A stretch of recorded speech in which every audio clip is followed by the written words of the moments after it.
Bem-vindo ao Green Steps, o podcast com profissionais da sustentabilidade sobre as suas trajetórias pessoais, acadêmicas e de carreira. A área da antropologia ambiental vem se tornando extremamente popular para investigar as complexas relações entre os seres humanos e a natureza ao longo do espaço e do tempo. Desde muito cedo, o professor Antônio constrói uma incrível trajetória internacional no campo da antropologia. Durante os seus estudos, ele desenvolveu muitas pesquisas de campo em países como México e Estados Unidos. Nascido no México, no estado de Yucatán, muito conhecido, dentre outros motivos, pela pirâmide de Chichén Itzá, foi criado na cidade do México. No decorrer do high school, o professor Antônio fez um intercâmbio bem ao norte dos Estados Unidos, mais precisamente em Minnesota, ocasião em que engatilhou uma graduação na Universidade da Dakota do Norte, ali bem perto da fronteira Estados Unidos e Canadá. Após isto, o professor Antônio voltou para Yucatán, em que realizou interessantes pesquisas de campo com refugiados da Guatemala. E não para por aí, ele seguiu para a Universidade da Flórida. Anos depois, ele chegou ao nosso país, o Brasil. Hoje a conversa será sobre a incrível trajetória do professor Antônio, docente da Universidade Federal da Integração Latino-Americana, a UNILA. Também falaremos sobre antropologia ambiental e sugestões de como pesquisar esta área. Por fim, não esqueça de seguir o Green Steps Podcast no Spotify, Google Podcasts, Apple Podcasts e YouTube, a fim de continuar ajudando nesse projeto. E vamos lá para mais uma conversa.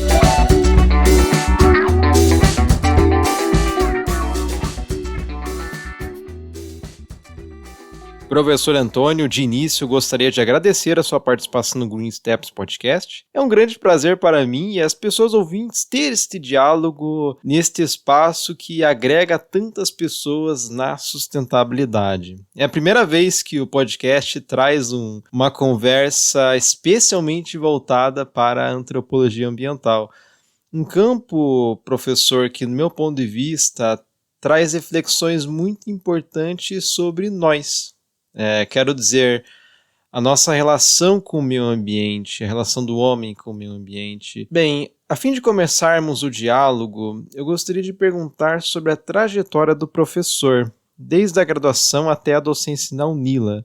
De qual lugar o professor é, o que estudou e quais foram as dificuldades ao longo da sua trajetória? Obrigado, Luiz, obrigado pelo convite.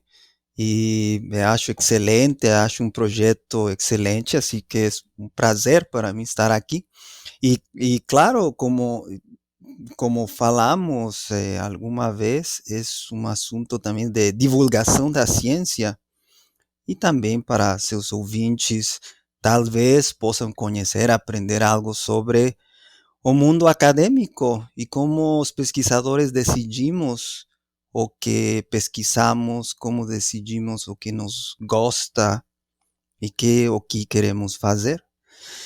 Bom, Luiz, eu sou mexicano, nasci na cidade de Mérida, Yucatán, no estado de Yucatán, em 1973, incrivelmente.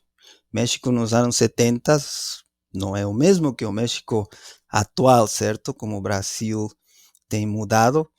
E, sobretudo, no aspecto ambiental.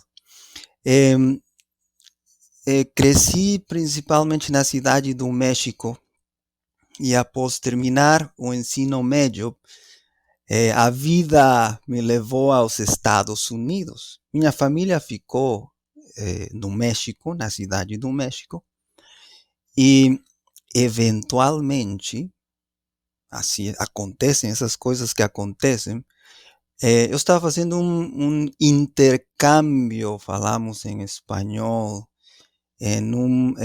com um ensino médio na Minnesota, aí no norte dos Estados Unidos, e conheci professores da Universidade da Dakota do Norte, University of North Dakota.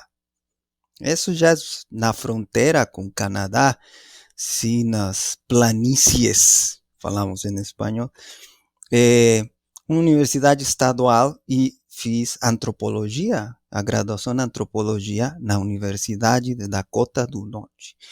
Daí voltei para o México e como sabemos, ter um grado em antropologia, as oportunidades de pesquisa não são muitas, porém no México tem um sistema de centros de pesquisa bom, assim que voltei para a Península de Yucatán e vi que tinha uma vaga como assistente de pesquisa num projeto onde a professora, a pesquisadora Edith Kaufer, francesa, que mora no México, estava investigando as políticas do refúgio do governo mexicano, particularmente com refugiados guatemaltecos.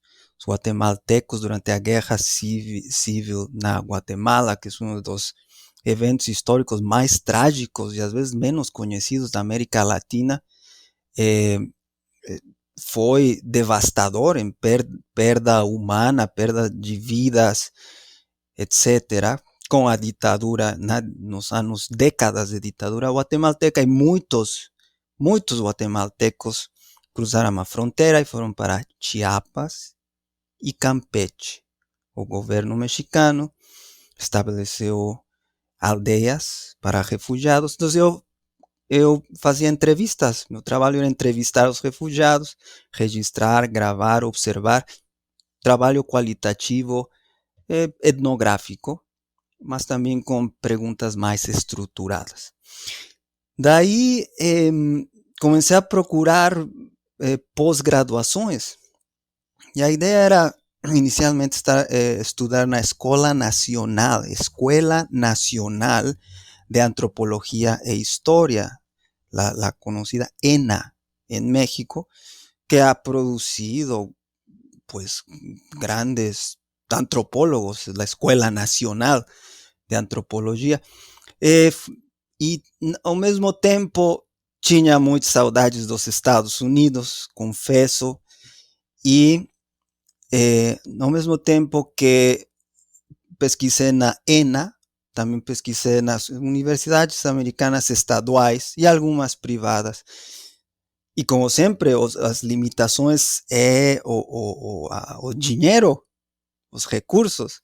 Então, eu fui aceito em várias universidades nos Estados Unidos, e a Universidade da Flórida gostei pela proximidade, pelo programa, que es un programa, el programa en antropología, mestrado y doctorado en antropología cultural, como llaman en los Estados Unidos, antropología cultural.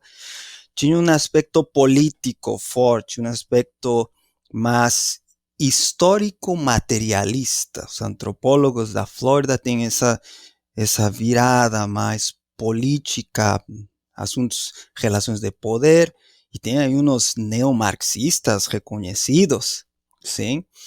E era também, tem o custo de matrícula mais baixo de todas. Assim que para a Flórida eu fui. E aí, meu primeiro orientador foi o professor, doutor, lá eles chamam de doutor, Alan Burns, que estuda refugiados e outras populações rurais na Flórida. E eventualmente meu orientador para o doutorado foi Anthony Oliver Smith, que é um reconhecido especialista na antropologia dos desastres. Apesar de que eu não estudei desastres, porque ele também oferecia, já aposentado, agora aposentado, oferecia uma disciplina chamada antropologia econômica, entre outras, que é fantástica, um acadêmico incrível, assim, todos ficamos sentados 2 horas, sem acreditar, assim, o grau de articulação, de conhecimento, essas coisas que as universidades às vezes oferecem. E, bom, nesse sentido, cheguei na Flórida, terminei o mestrado em assuntos mais de antropologia do desenvolvimento nos Estados Unidos, numa comunidade rural no estado de Nuevo México, New Mexico. por outros motivos que me levaram lá. E com o professor Oliver Smith, continuei nessa linha, que a antropologia do desenvolvimento, certo? Tentando fazer uma crítica a alguns modelos de desenvolvimento do Banco Mundial. Uhum. O aspecto ambiental chega depois, certo? Assim que esse é o começo, Luiz. Eu vou até utilizar a expressão queixo caído, professor, no melhor sentido possível, enquanto eu escuto a sua trajetória. Eu estou na sociologia e no direito, né? Muito mais no primeiro do que no segundo. E em fevereiro eu apresentei a minha pesquisa no fórum da Associação Internacional de Sociologia, o International Sociological Association. E eu participei de alguns painéis de sociologia ambiental. Haviam pessoas de migrações e deslocamentos no eixo da sociologia ambiental. E o ponto interessante era que o professor Anthony Oliver Smith, apesar de ser antropólogo, ele sempre constava nas referências da turma de sociologia. Até porque ele é um grande nome na área dos deslocamentos ambientais. Então, eu imagino que tenha sido uma orientação bem puxada e rígida, entretanto, riquíssima em termos de qualidade. Indo para a parte de ir aos Estados Unidos, muito embora o professor já tivesse uma experiência prévia neste país, no high school, teve algum desafio neste trajeto ou foi algo tranquilo? Não, por muitos anos, a verdade, todo o tempo quando eu estava na Dakota do Norte, em Grand Forks, North Dakota, aí a University of North Dakota está em Grand Forks, bem perto de Fargo. Aqueles que gostam de filmes lembrarão daquele filme Fargo. Se vocês assistem esse filme, é impressionante as provocações, e gosto muito porque me lembra muito de Dakota do Norte. Eu sempre pensei sempre falava, isso aqui parece uma etnografia de 4 anos, certo? 9 semestres de etnografia, porque é muito longe do México, muito longe de uma cultura latina. Tinha migrantes, trabalhadores rurais no campo. Conheci poucos, conhecíamos, mas estamos falando de 1992, 93, 94. Era ainda e continua sendo um estado dos Estados Unidos meio isolado. As pessoas não sabem o que tem a Dakota do Norte. Mas fui muito bem tratado. Ser estrangeiro, quando tem muitos poucos estrangeiros, tem suas vantagens e desvantagens, porque as pessoas perguntam coisas muito coisas às vezes não muito apropriadas, inclusive em classe. E no México tem prédio muito alto, enfim, sabemos, não? Mas gostei muito. Na Flórida, o que eu posso falar era que eu tive muita sorte, e acho que eu tenho muita sorte, privilegiado de ter acesso a estes espaços e estas pessoas. O Departamento de Antropologia, como vocês podem imaginar, congrega pessoas muito progressistas, sim? E o Departamento de Antropologia na Flórida está intimamente ligado ao Centro de Estudos Latino-Americanos. E dentro do Centro de Estudos Latino-Americanos, o programa em Conservação da Biodiversidade, Conservação Tropical e Desenvolvimento, chama-se o programa, já TCD, no? Tropical Conservation and Development, onde tem um grupo de brasileiros muito forte, uma presença brasileira muito forte, e sempre foi um ambiente de estudo e social muito agradável. Realmente, também talvez foi esse período de tempo mais conheci colegas de América Latina em toda a Europa, Estados Unidos, brasileiros, inclusive minha esposa, por isso estou no Brasil, porque na Flórida conheci minha esposa, também professora da UNILA, professora Analice Eleutério, que trabalha com temas ambientais, governança ambiental, conservação da biodiversidade. Então, eu fui muito afortunado comparado com conhecidos, amigos em outras universidades e outros programas, pessoas das engenharias ou de outras áreas, não tinham esse apoio social que eu tinha, sim. O professor pode me corrigir neste ponto, mas fica uma dica para o eixo dos estudos latino-americanos. A Universidade da Flórida tem uma longa tradição e uma altíssima qualidade de pesquisa nesta área. Junto com a UT Austin, né, a Universidade de Texas de Austin, a Universidade de Berkeley, a Columbia, eu sei que também está montando ou já criou um centro de estudos latino-americanos, muito embora, pelo menos a última vez que eu vi, era mais focado no Brasil. Mas bem, a especial atenção fica para a Universidade da Flórida, onde o professor estudou, né? Eu sempre leio incríveis feedbacks e pesquisas desenvolvidas por lá.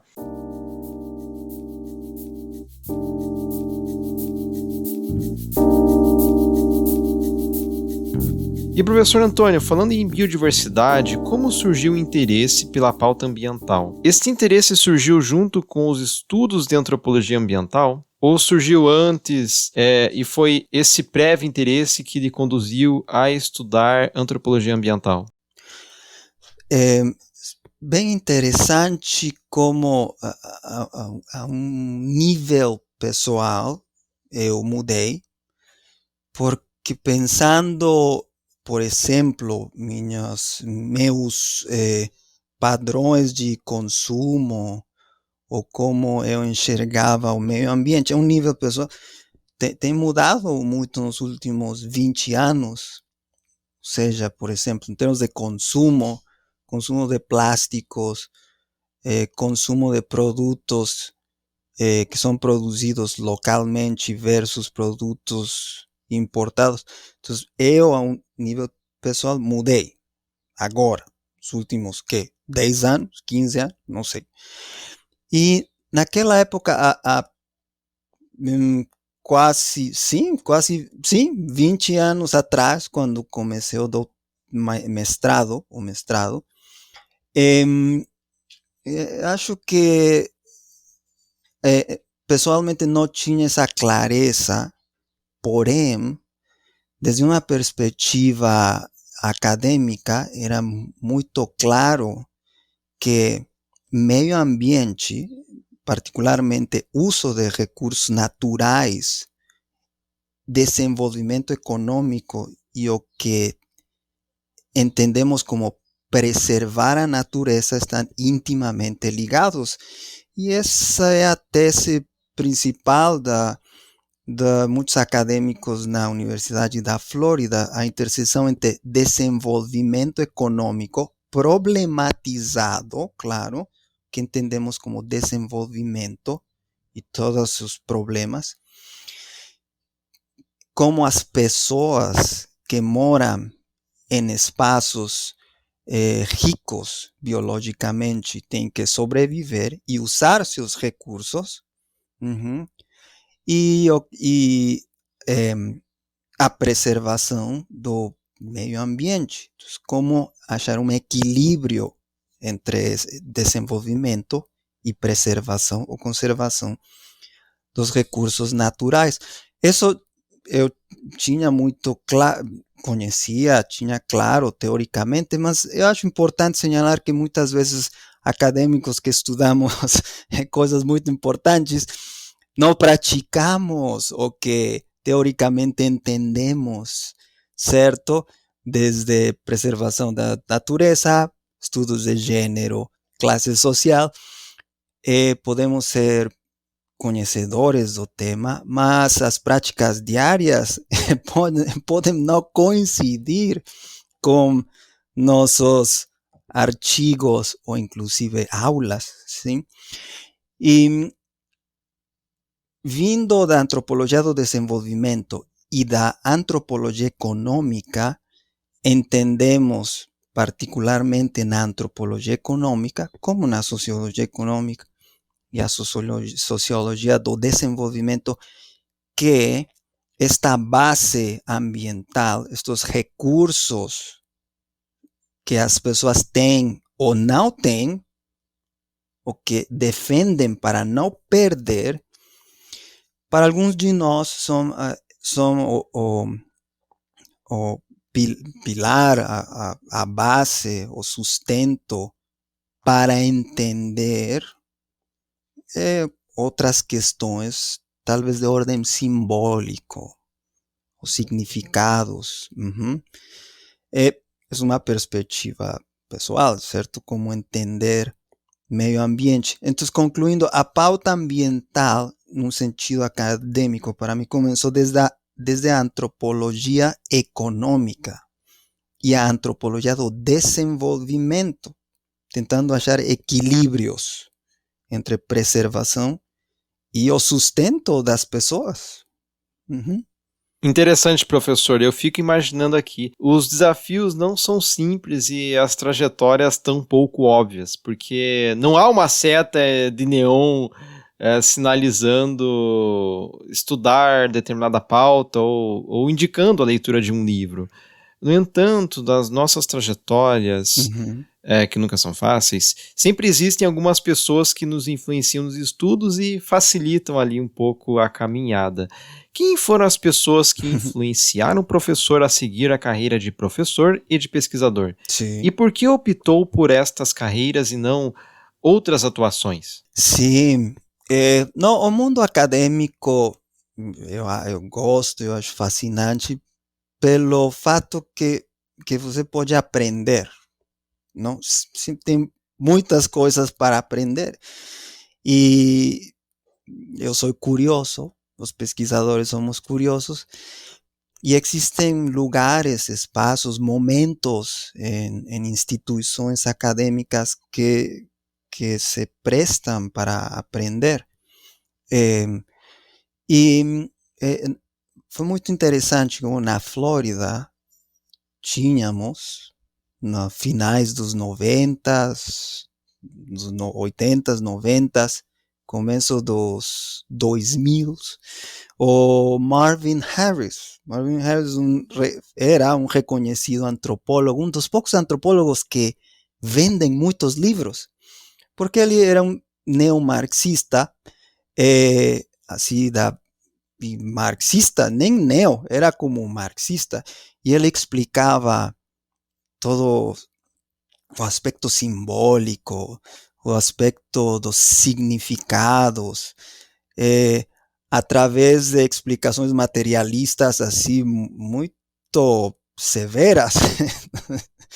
Explicava por que os indianos não comem, não matam, não comem vacas por questões nas explicações materiais, como eles usam o adubo, o animal serve como força de trabalho, e fazia cálculos numéricos interessantes, explicando de formas assim, bem realistas, bem materialistas, e ele era uma presença muito forte. Então, se você gostava dessas explicações que combinavam o político com o material, ele era uma referência. Entonces, todos leíamos sus livros, fomos influenciados por Marvin Harris. E as traduções estão em espanhol, em português, você facilmente acha seus livros. Porém, rapidamente você encontra outras opções. E na Flórida, o aspecto etnográfico para muitos de nós estava intimamente ligado com tentar contextualizar e, se for possível, através de estatística muito básica, certo? Para a maioria de nós, ou ter alguns números. A antropologia da Flórida, não para todos, um programa muito grande, era uma antropologia contextualizada, onde a etnografia era apoiada com outros métodos. Então, ter enquetes, ter questionários fechados. Tem um programa em análise de redes sociais muito forte agora. Eram usar métodos mixtos, nem todos, e na medida do possível. Para mim isso foi muito importante. Não? Então, professor Ross Bernard, que tem livros em metodologia, métodos mixtos para antropologia, foi uma influência importante. Professor Oliver Smith, que ele é um etnógrafo, gosta do aspecto qualitativo, também foi muito importante. E alguns professores do programa em conservação e desenvolvimento do Centro de Estudos Latino-Americanos foram importantíssimos. E bom, outras influências, coisas que você lê. Já no final, a antropologia do consumo foi algo que descobri, foi fascinante para mim. E aí, algo que eu continuo lendo é o trabalho de Richard Wilk. Richard Wilk trabalha isso, o que consumimos, por que consumimos coisas e suas consequências ambientais. Então, por aí eu posso te falar isso. E sempre teve uma aproximação com alguns economistas da Flórida, economistas institucionais, para sair um pouco da antropologia, certo? Entender como outros cientistas sociais entendem fenômenos culturais, o comportamento social e econômico. E caso alguém que esteja escutando a nossa conversa, sobretudo aquelas pessoas da antropologia ou que desejam fazer intersecções desta área com outros campos da ciência e eventualmente querem trabalhar com professor, que linha está inserido, linha de pesquisa está inserido e o que está investigando atualmente? Luiz, vamos começar com o último que estamos fazendo. Como resultado da pandemia da Covid-19, eu, a professora Annalise Eleutério, minha esposa, e a professora Silvia Zimmermann, do curso de Desenvolvimento Rural, e minha esposa, professora do curso de Desenvolvimento Rural também, publicamos agora um artigo em Human Organization, que é o jornal da Associação Norte-Americana de Antropologia Aplicada, sobre os efeitos da pandemia na comercialização e as cadeias de comercialização de pequenos agricultores em Foz do Iguaçu. E com ênfase na transição das feiras agroecológicas e outros pontos de venda ao delivery, a entrega em casa, que é um fenômeno interessante global. Então, os pequenos agricultores tiveram que se adaptar à pandemia. Para alguns deu certo, para muitos outros não deu tão certo. E nesse estudo exploratório, agora continuamos na interseção entre agricultura familiar, pequenos agricultores urbanos ou periurbanos, e como eles se adaptaram à pandemia. A agricultura familiar e os produtos agroecológicos tem já vários anos que eu estou pesquisando isso, desde vários aspectos, desde o aspecto de como eles concebem o que é produção orgânica ou agroecológica, até como os consumidores definem e entendem o que é um produto agroecológico u orgânico, tem suas diferenças. Então, uma linha que eu tenho já há vários anos: agricultura familiar, agroecologia e consumo. Uhum. Outra linha que ficou para trás, mas é fascinante, é percepção ambiental e crianças. E agora estamos preparando um manuscrito onde temos 400 desenhos de crianças que foram no Parque das Aves aqui em Foz do Iguaçu. Não é um zoológico, é um santuário com ambientes gigantescos, um lugar impressionante, e as aves vivem bem. 50% das aves no Parque das Aves são resgatadas do tráfico, do IBAMA, etc, etc. E perguntamos às crianças, como as crianças vivem no Parque das Aves? O que vocês acham? Coletamos desenhos, já analisamos os desenhos, e usamos o desenho como método de percepção de animais e de zoológicos. É um estudo também em parceria com o Parque das Aves. Nos serve também para educação ambiental e para pessoas que trabalham em santuários zoológicos. É uma área de pesquisa que está por aí. E por último, que estou entrando em direitos territoriais em uma comunidade quilombola aqui perto de Foz, no município de Foz. E o estabelecimento e reconhecimento do quilombo Apepu, aqui em Foz do Iguaçu. E desde uma perspectiva antropológica e etnográfica, como os membros do quilombo de Apepu entendem o processo de reconhecimento e demarcação do quilombo. E como outros atores entendem esse processo, como Itaipu, que tem uma Itaipu binacional, aqui que maneja a usina de Itaipu, como eles entendem esse processo? Porque eles estão aí presentes.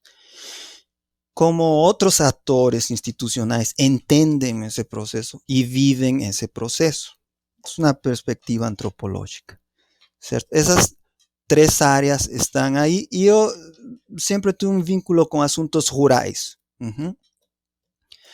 E no futuro entrarei plenamente na antropologia do consumo e meio ambiente, que eu acho importantíssimo falar de consumo. Particularmente tenho profundo interesse em sua pesquisa, professor. Em 2014 eu fiz meu PIBIC sobre a Política Nacional de Resíduos Sólidos e cheguei a ler sobre consumismo. Então, com toda certeza, irei acompanhar as investigações do professor.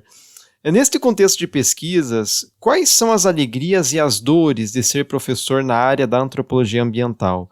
O que gosta e o que é difícil nestas carreiras de professor e investigador? Sim, Luiz, boa pergunta. Olha, ser professor, eu já morei no México, nos Estados Unidos, Brasil, fiz pesquisa. Meu doutorado o campo foi no Equador, na costa equatoriana. E também conheço os sistemas acadêmicos de vários países. E deixa falar que o ser professor do magistério superior no âmbito federal no Brasil é fantástico. Sim, é muito bom. A UNILA é um lugar interessantíssimo, uma universidade nova, já cumpriu 10 anos. E nesse sentido, não posso me queixar. Porém, claro, se aprofundamos, pesquisar o aspecto ambiental pode ser muito frustrante se você segue linhas mais políticas, ou seja, a situação dos povos e comunidades tradicionais do Brasil no contexto da expansão do agronegócio, as monoculturas agroindustriais, devastador.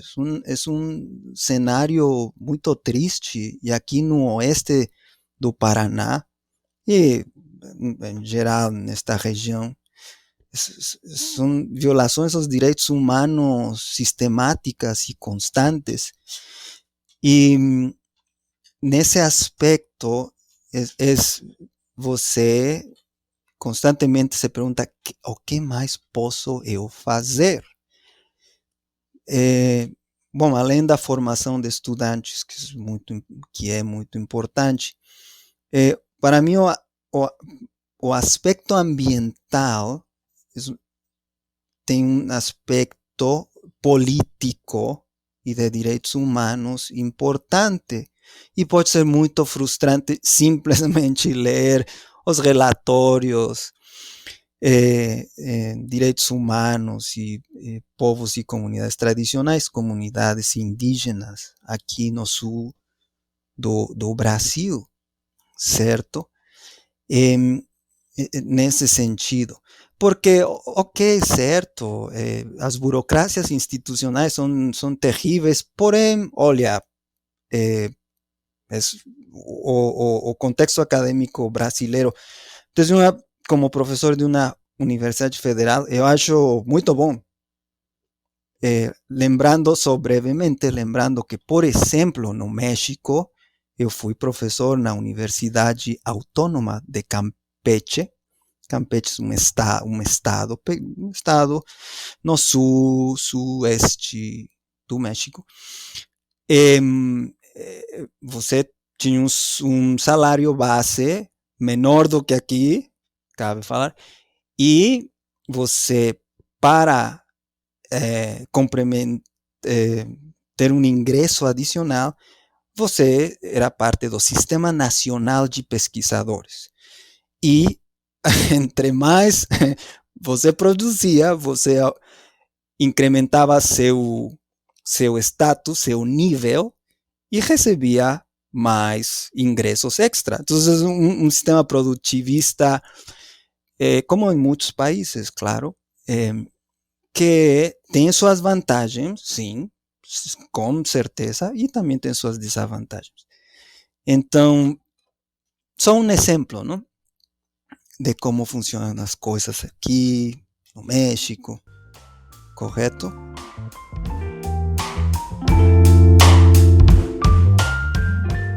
Em sua opinião, como se alterou a percepção da antropologia ambiental como área de estudos de quando o professor era estudante para hoje ocupando a posição de docente na UNILA? O professor mudou a forma pela qual vê a antropologia ambiental? Sim, por exemplo, cambio climático, mudanças climáticas. Sim, claro, mudança climática na antropologia, sociologia, na ciência, já tem pelo menos 20 anos, com certeza, sólidos 20 anos de estudos, mas eu acho que foi uma área que ganhou muita força desde uma perspectiva local e com ênfase em povos tradicionais ou povos indígenas. Por exemplo, como comunidades indígenas ou povos tradicionais no mundo inteiro percebem as mudanças climáticas. Isso não tem começou há 20 anos atrás, mas a nível local, como as pessoas vivem, definem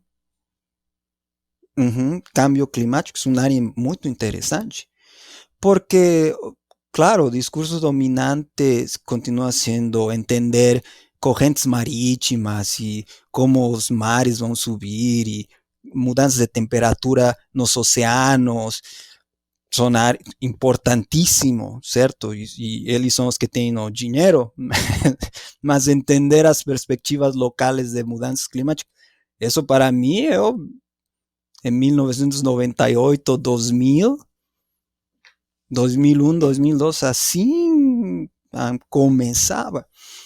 E outra área que para, vamos voltar à antropologia ou sociologia do consumo, ou estudos de consumo, é a ideia do vínculo entre consumo industrial, consumo a nível individual e suas repercussões ambientais. Uhum. Porque, claro, sabemos que comer carne es um dos grandes fatores, vectores de mudanças ambientais, não? Você tem que ter muito gado para ter muita carne e isso gera inúmeras transformações. E no ano 2000, isso, claro, isso não era falado, que eu lembre. Esses mega artigos que fazem uma revisão da literatura sobre como a produção de certas espécies bovinas, caprinas, blá, blá, blá, transformam ecossistemas, meio ambiente, usando os termos de forma vaga. Esses artigos são dos últimos 10 anos, sim, e acho essa área de consumo e mudanças climáticas ou transformações ambientais interessantíssimo. E, por último, a famosa virada territorial, certo? O reconhecimento dos territórios tradicionais, pero muito perto do esquema chamado esquema modelo neoliberal, que tem uma literatura muito interessante sobre reconhecimento territorial, pero que vai junto com o esquema econômico neoliberal, que é uma área assim, fascinante.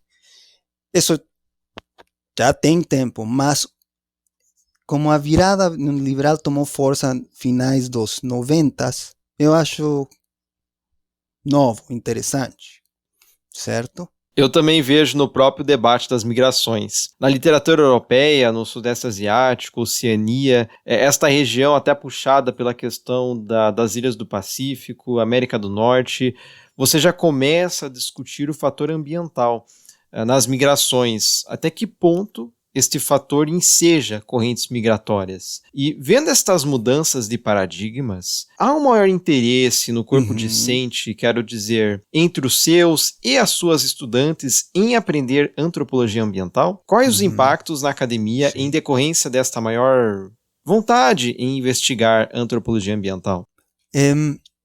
Interessante, acho que sim, existe maior interesse. E eu acho interessante que a antropologia como curso de graduação no Brasil, ou pelo menos aqui na UNILA, também é relativamente forte. Antropologia como curso de graduação no Brasil não tem uma história tão longa, certo? Comparado com México, por exemplo, e inclusive Estados Unidos. E então, a antropologia tem está ganhando essa importância, eu acho que em parte por a defesa de direitos de comunidades tradicionais, também por um assunto de diversidade cultural e diversidade cultural em geral, um interesse pelos jovens por outras formas de ser, de viver. O aspecto ambiental tem força porque estamos vivendo um momento crítico, não só em termos climáticos, sino em termos políticos. Ou seja, falamos de Brasil, mas na Argentina, Colômbia, México, América Latina, falar de meio ambiente, falar de relações de poder, de política. Eu acho que os alunos, estudantes aqui na UNILA, estão muito interessados nesse vínculo, essas interseções entre meio ambiente, como comunidades tradicionais utilizam os recursos naturais e como isso entra em conflito com interesses maiores. Especificamente, estamos no Paraná, certo? Com interesses das monoculturas, da agricultura industrial. O momento histórico chama as pessoas a estudar assuntos ambientais, sim? O famoso antropoceno chama muito a atenção. O que o professor espera para o futuro da antropologia ambiental no Brasil, quando os seus e as suas estudantes estiverem no corpo docente da UNILA e de outras universidades pelo mundo? Sim. Boa pergunta, porque, olha, o interessante da antropologia ambiental é que você pode ir macro ou pode ir micro, inclusive dentro da antropologia ambiental. Ou seja, você pode estar interessado em aspectos macro no sentido de entender comparativamente o avanço da soja no Paraguai, Argentina e Brasil e seus efeitos locais. Fantástico, sim? Você pode fazer esses estudos comparativos, amplos, e ter uma perspectiva local, de alguma forma, nesse sentido antropológico, uma visão local das coisas. Mas você também pode ir micro, pode entender a percepção de aspectos da natureza, os significados que elementos naturais têm. Qual é a importância e significado da água, terra, árvores? Sim, você pode ir a um nível micro muito interessante, ou pode ir a um nível macro, e aqueles que têm muito tempo e muita energia podem unir os dois, macro, micro, micro, macro, que idealmente queremos isso. E, olha, no contexto político atual do Brasil, por exemplo, eu acho que a ecologia política, este paradigma teórico, se vai manter. A ideia de identificar diferentes atores ao redor do uso e acesso a recursos naturais e como eles negociam ou abusam um de outro, ou têm acesso, ou limitam o acesso a certos atores. E acho uma área, um modelo teórico que continuará, a ecologia política. Espero que continue. E para os antropólogos, eu acho muito saudável ter um equilíbrio entre trabalhos que são mais dirigidos a entender significados ou entender a simbologia detrás de plantas, animais, recursos, e como esses significados estão vinculados a contextos problemáticos, contextos territoriais, lutas pelo poder, lutas pelo território. Sim? E a Amazônia sempre será um grande exemplo, mas o Brasil inteiro, a América Latina inteira é um excelente laboratório, usando a palavra laboratório com todo o respeito, certo? Fascinante, professor Antônio, porque você vê o quão importante a antropologia é para o processo de tomada de decisões de políticas públicas. Por exemplo, a sociologia também tem esse papel, e eu vejo que isto quebra aquela imagem equivocada que me deparo frequentemente no Brasil, de que a turma da antropologia e da sociologia ficam somente dentro da universidade dando aulas, né, gerando um impacto que se limita aos portões da universidade, aos muros da universidade. Eu sei que no México existem instituições muito fortes em ciências sociais. e até me pergunto se elas possuem um poder consultivo ao governo mexicano. Eu acompanho muito a Comex nas redes sociais, e não raramente. A Comex, para a pessoa que está nos ouvindo, e o professor me corrija se eu estiver enganado, é uma das melhores instituições do mundo para pesquisa em ciências sociais. E não raramente eu assisto palestras envolvendo pesquisadores ou pesquisadoras da Comex, e ao lado deles e delas, representantes do governo mexicano. E é fascinante esse impacto. E uma última pergunta, professor. Caso alguém que esteja nos ouvindo queira iniciar pesquisas na área da antropologia ambiental, seja na UNILA ou em outra universidade ou mesmo de forma autodidata, quais sugestões e livros científicos ou não, filmes, documentários e habilidades o professor indicaria ou recomendaria? Sim. Sim. Temos muitas coisas boas. Comecemos pelos documentários. Documentários são sempre algo que chama a atenção. Eu tenho 2 documentários que eu mostro nas minhas aulas. Um em inglês, o título original era Food, de comida, Food Inc. E em português talvez foi traduzido como Alimentos S.A. ou Comida S.A.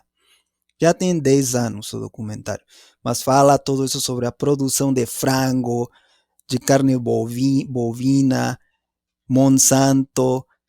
Os exemplos são dos Estados Unidos, porém muito válidos.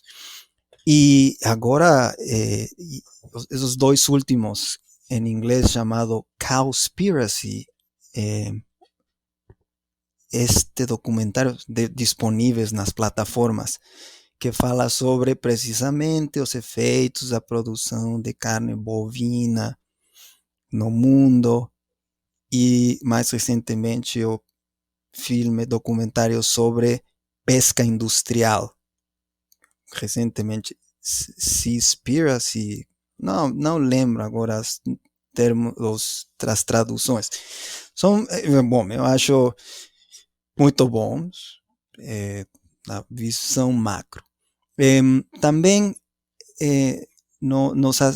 como leituras, um livro em inglês, comecemos com uma leitura em inglês que eu acho muito interessante, introdutória, é Sacred Ecology, Ecologia Sagrada, de Fylke Berkes, sim?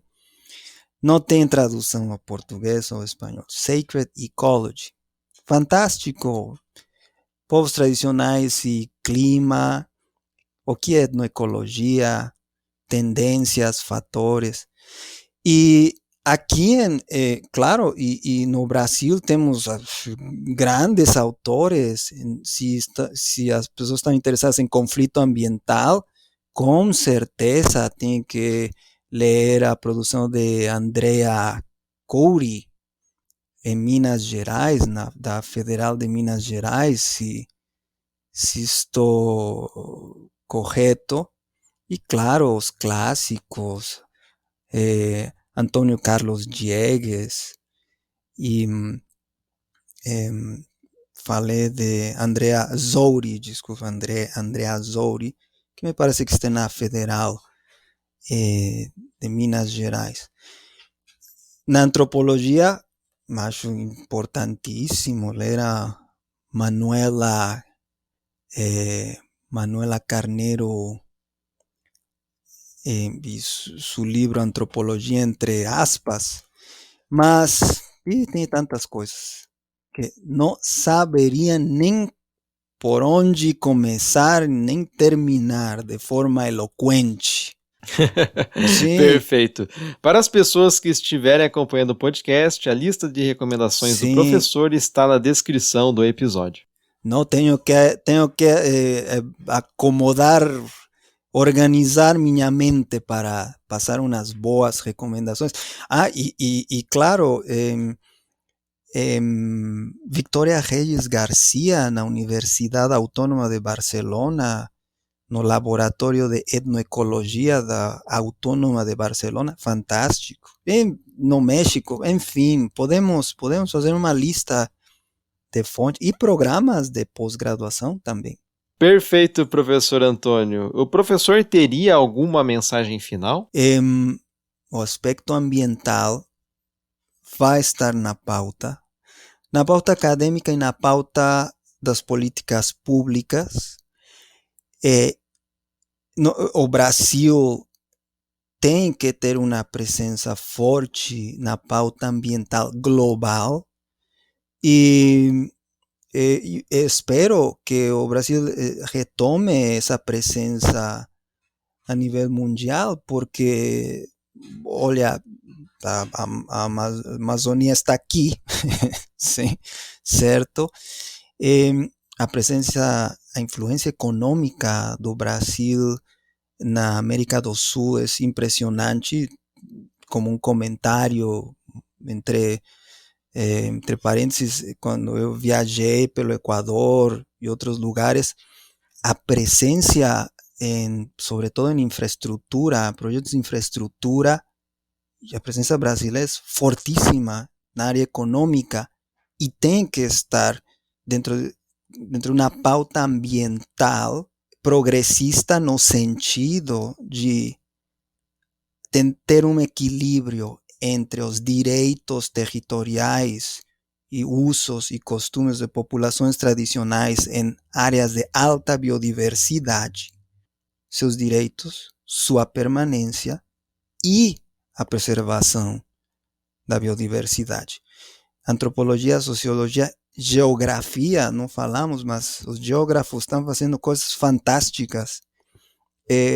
São áreas e todas as ciências sociais que têm muito a contribuir em políticas públicas, política ambiental. E isso me lembra, Luiz, que para nossos ouvintes ir e buscar a nova cartografia social. A nova cartografia social faz isso, mapeio participativo. Então, vamos a colocar aí um projeto aqui brasileiro.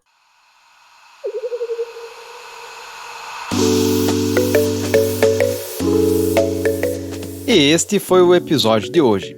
Quero deixar o meu agradecimento ao professor Antônio e para você que está ouvindo o podcast. Se você gostou, não se esqueça de recomendar Green Steps para suas amizades que também apreciam a pauta da sustentabilidade. Por fim, já deixo o convite para escutar o Social Steps, o meu podcast internacional em que converso com profissionais de todo mundo sobre carreiras e impacto social. Você pode acompanhar o Social Steps no seu aplicativo de streaming favorito e no meu site pessoal, Luiz Guilherme Menimelo, cujo link está na descrição. E em breve teremos mais uma aventura.